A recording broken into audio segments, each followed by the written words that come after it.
Hello everyone, how are you doing today? My name is Constance and thank you for joining me in the next episode of my English classes. I hope you will take away something of value from this class that will help you in your exams. We have spoken about persuasive writing. We have done the introduction of persuasive writing. We have talked about the devices of persuasive writing, and today we're going to talk about building an essay with persuasive writing, right? So let's get started. Building the persuasive essay. That's our topic today, and we are on board number 3. First, to build a persuasive essay, you must have a valid points for writing proof of evidence. So you must have proof of evidence such as documentary, newspaper clippings, a book you have read, alright, a television story. Okay, so you have proof of evidence about whatever topic you are willing or you're interested in addressing. Alright, have 5 paragraphs. You must have 5 paragraphs in your persuasive writing, and I will give you more details on that. Acknowledge. Number 3, acknowledge other points, agree with acknowledge other points, agree with others, but have your own point, but state your own points, alright? So don't shift to someone else's point. You agree with them, yes, but state your own point. State why you believe it is good or why you believe it is ridiculous, alright? Alright, make your introductory paragraph first point. So we're going to move on to transitional points now, or transitional phrase. So make your introductory paragraph first point with supporting details. Second point with supporting details. Third point with supporting details also. Alright? So first point supporting details, second point supporting details, third point supporting details. 7. Concluding paragraph. Your concluding paragraph where you sum up what was already said. Concluding paragraph where you sum up what was already said. So you're going to pull something from your first, second, and third point to sum up your concluding paragraph. Number 8. Do not include any new points. Do not include any new points in your concluding paragraph. Okay, so if you're talking about a house, the structure of house, the space of the house, the color of the house, in your concluding point, do not shift it to car, bus, truck, airplane, and bicycle. Don't do that. Stick to your concluding point must be about the same house. So don't shift your story. Don't change. Don't add. Don't put any additional points to your conclusion in your concluding paragraph. Number 9. Have 3 points in your essays. Have 3 points in your essays. Alright, so we talk about your first point, your second point, and your third point. So you're gonna be having 3 points in your essays. But it asks for 5 paragraphs. Remember, number 2 asks for 5 paragraphs. So when you have your first point, your second point, and your third point, you can have your fourth point could be agreeing with others, alright? Acknowledging other points, acknowledging other person points, alright? So that could be your fourth point. And then your fifth point would be your conclusion, alright? Would be your concluding paragraph. So that will end up with 5 paragraphs, alright? I know I've made a little note here for you, but in your exams, usually they ask who are the users of persuasive writing. Who are the users of persuasive writing? And they are lawyers, politicians, preachers, businessmen or investors, or business people I should say, and investors, and activists. Okay, so these are uh, the um, the main persons. Okay, the five main persons that use persuasive writing: lawyers, preachers, politicians, business people, and activists. The lawyer wants to convince the jury that his client is innocent, all right? So they have to persuade the jury that his client is innocent so he can win the case. The politician wants you to vote for him, so he has to persuade you that he's the right person, he's the right candidate for you to vote for, all right? So he's gonna call you beloved brother, and he's gonna make a list of all the things that he's going to do once you put him in power, all right? Preachers, they want you to be a part of their congregation, or they want to save your soul or bring you to heaven or to hell, wherever they want to take you to. They want to persuade you. Sorry, so they're going to be calling you brothers and sisters, and they're going to tell you why and how you should go about receiving Christ, and what will happen and what won't happen if you won't.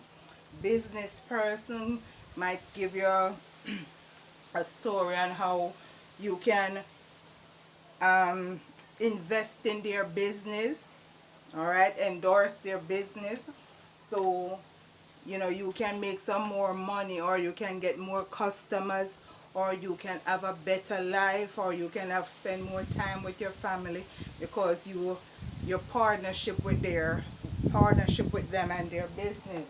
And an activist might want to persuade the government to change the rules and regulation to fit their lifestyle. So you remember there years ago, the gay was a hush-hush thing. To be gay was a hush-hush thing. All right? But more people start come out and protest until the government start to put it in parliament and make bills that it is all right to be gay, and gay have the right to be married, and all of that stuff. And then it has abuse and children, and people have put it in place till they have Megan law. So everything that comes up that affects us in a negative way, the activists will speak out to get the government to make rules and regulation that will change the atmosphere of their lifestyle or their condition. All right, I've taken the time to put a little script together from you. I've taken it from a book so you can have a better understanding of how to structure how to structure your persuasive writing. All right. So here we go. Sorry about that. Put on my head, my spectacle. Where's number one? 1, 2, and 3. Okay, head injury. I'm gonna talk about sports. So this will help you to pull. You can pull from this to get a better understanding. Head injury, a knockout. That's the point of boxing. Gaining an head injury is the point of boxing, unlike other sports where head injury occurs accidentally. I have taken all the punches, so there's a great possibility of brain damage, Muhammad Ali said. One argument states, boxing is a ladder up out of poverty for the poor youths. So this is proof of evidence, because they have seen like Mike Tyson or other boxers become rich and live in a comfortable life now. So they say boxing is a ladder up out of poverty for the poor youth. So that would be your first point. Second point, this is cruel and cynical. So you're bringing the emotion. Here are the devices, proof of evidence, and now it's dealing with the emotions. This is a cruel and cynical act. Okay, so to be cynical, you think the worst of humanity. So this is terrible for people, for persons to be punching boxes at each other's head. All right. Sorry. So this is cruel and cynical. Number 3, the third point, we're having a rhetorical question here. Does TV needs ratings so much that they want to show young men damaging each other's brain? Huh? So there's a rhetorical question. You don't have to answer it, but they're getting the audience attention.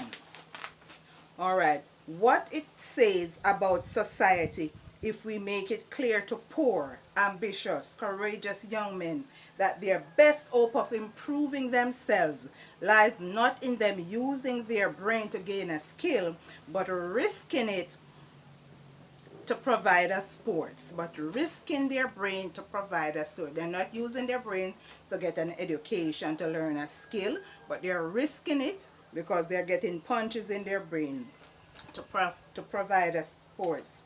It goes on to say some of these men less quick and skilled on their feet or dodging punches than Halley have paid a higher price for taking that risk than Halley has so far.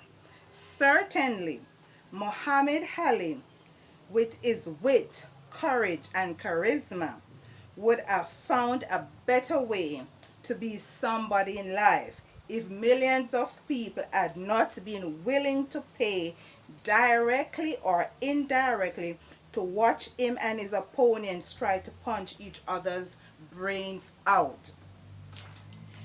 The alternative would have paid so much better. So they're saying if he had done something else with all his skills and charisma and charm, he would have done something better with that skill or with that form of personality.